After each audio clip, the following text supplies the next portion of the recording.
안녕하십니까. 암호화폐 정보를 전달해드리는 닥터 비트맨입니다. 화요일도 슬슬 마무리되고 있습니다. 어떻게 오늘 하루 잘 보내셨나요? 오늘은 비가 부슬부슬 내리며 날씨 또한 이제는 춥다고 느껴지는 것 같은데요. 겨울 옷을 장만하러 한번 쇼핑을 가야 되지 않나 싶습니다.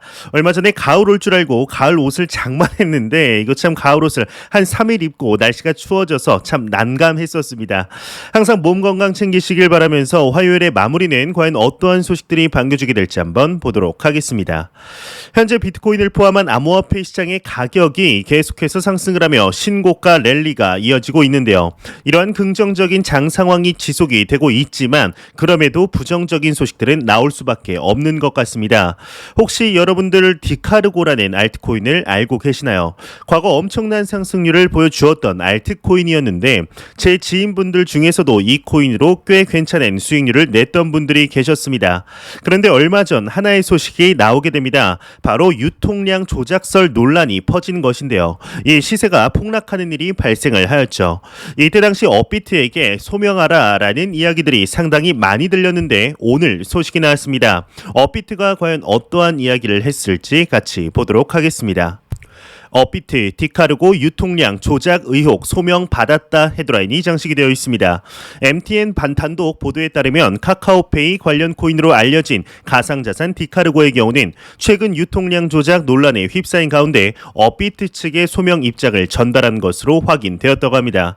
오늘 업비트 관계자의 경우는 디카르고 재단으로부터 유통량 조작 의혹에 대한 소명을 받았다. 지난 9월 풀린 물량이 원래 재단 로드맵상 계획에 있었던 것이지만 공시 없이 계획만 실행한 것이라고 답을 했다고 합니다. 추가적으로 디카르고 재단 측에서 적시에 투자자들에게 공지해 줄 것을 당부했다며 해당 요구가 있고 4일 디카르고는 미디엄의 유통량 변경에 대해 사후 공시를 했다라고 덧붙였다고 하는데요. 참 개인적으로 안타까운 일이 아닐 수 없습니다. 정말 원래 로드맵상 계획에 있었던 것인지 아니면 그저 변명하기 위해 지어낸 것인지는 디카르고 재단 측에서만 알고 있을 텐데 당연히 유통량의 경우는 상당히 중요한 부분이기 때문에 미리 공지를 하는 게 당연한 일이지 않나 생각이 듭니다.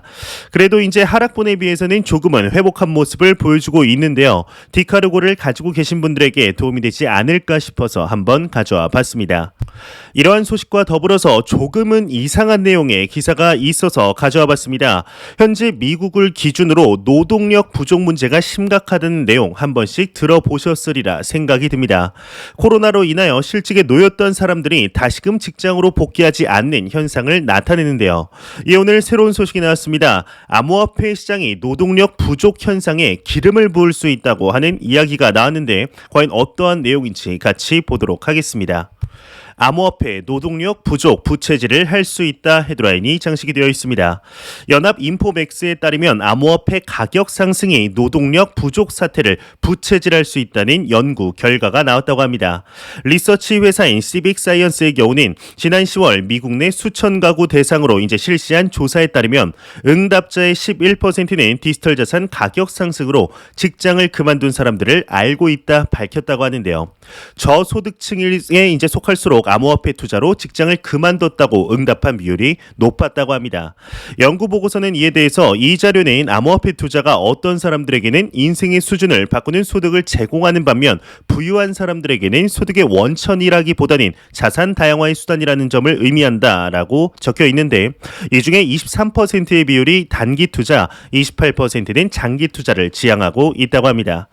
암호화폐 시장이 노동력 부족을 부채질할 수 있다. 이 말의 뉘앙스는 곧 사회 고위 계층들의 이제 본인들의 호의호식을 하기 위해서는 본인들 밑에 노동하는 사람들이 필요로 한데 자본으로 자상을 증식시키는 것을 상당히 못마땅하게 보며 그냥 노동자로 살기 원한다라는 뉘앙스가 느껴져서 개인적으로는 좀 상당히 불편한 기사인 것 같습니다.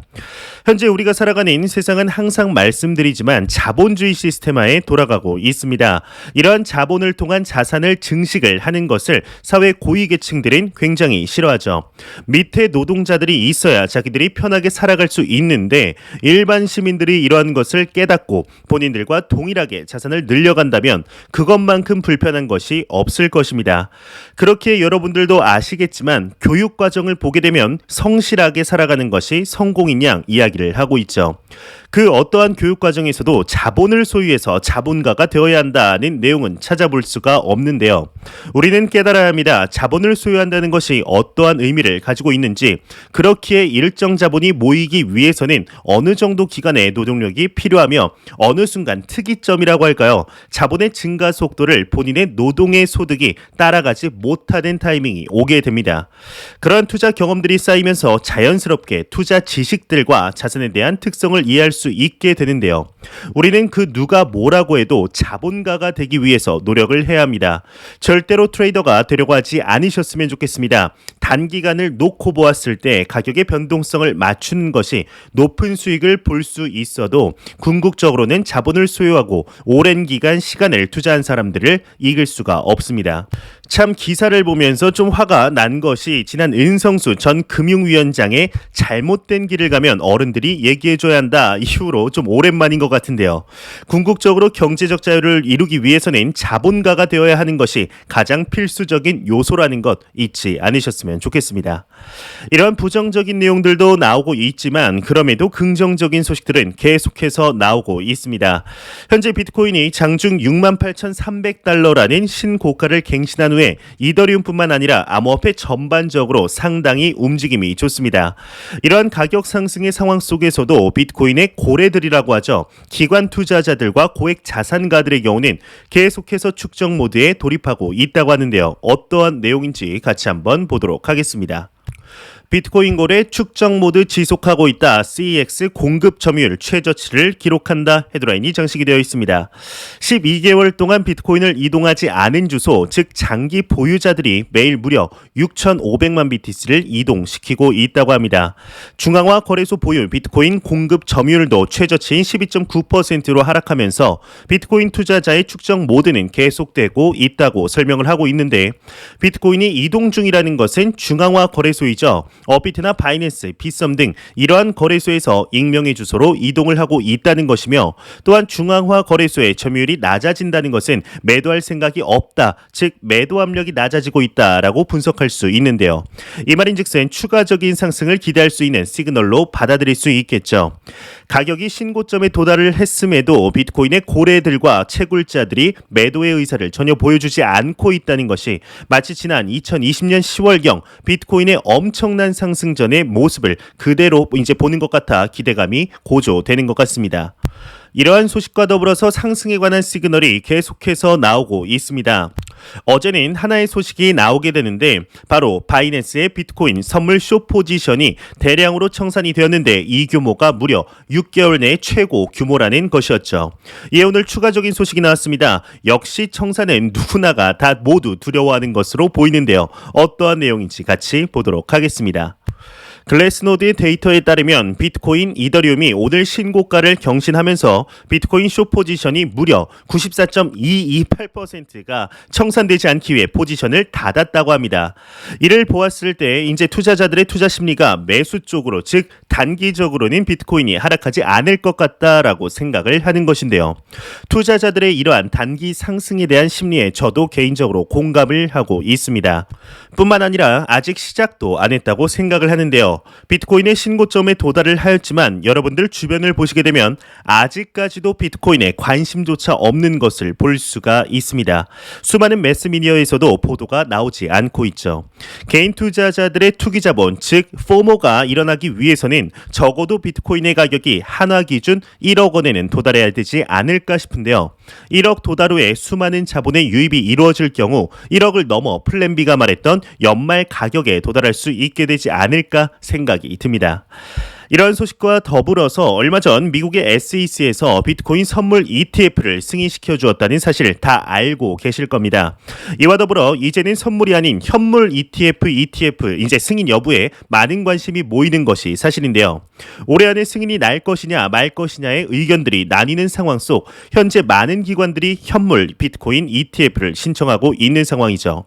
이에 오늘 추가적인 소식이 나왔습니다. 미국의 한 자산 운용사에서 새로운 현물 비트코인 ETF를 신청했다고 하는데 과연 어떠한 내용인지 같이 보도록 하겠습니다. 미국 자산 운용사 뉴버거 버만이 블록파이와 비트코인 현물 ETF를 신청했다. 헤드라인이 장식이 되어 있습니다. 일단 이름 들으니 햄버거가 좀 땡기는 것 같은데 무튼 내용을 보자면 암호화폐 대출 서비스 기업 블록파이와 뉴욕 기반 자산 운용사 뉴버거 버만이 미국 증권거래위원회이죠. SEC의 비트코인 ETF 출시를 신청했다고 합니다. 앞서 암호화폐 자산 운용 상품을 출시할 예정이라고 밝힌 바 있었다고 하는데요. 정말 많은 분들이 아기다리고 고기다리는 소식이지 않을까 싶습니다. 만약 현물 비트코인 ETF가 승인이 난다면 승인 당시의 비트코인 가격이 얼마든 그게 중요하지 않습니다.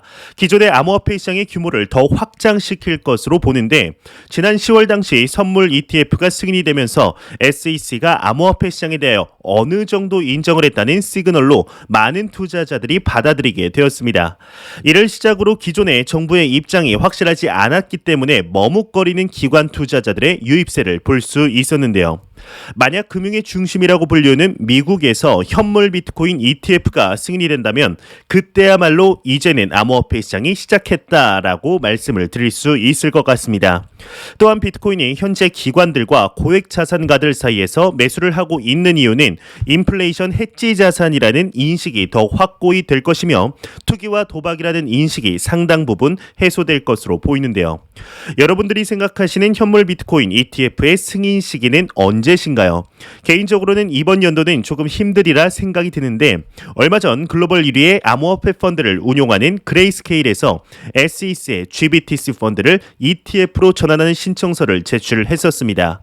이에 5일 전이죠. 11월 4일 SEC에서 정식 검토를 한다는 소식이 드디어 나오게 되었는데 승인 여부는 올해가 가기 전이죠. 크리스마스 이브인 12월 24일 결정할 예정이라고 합니다.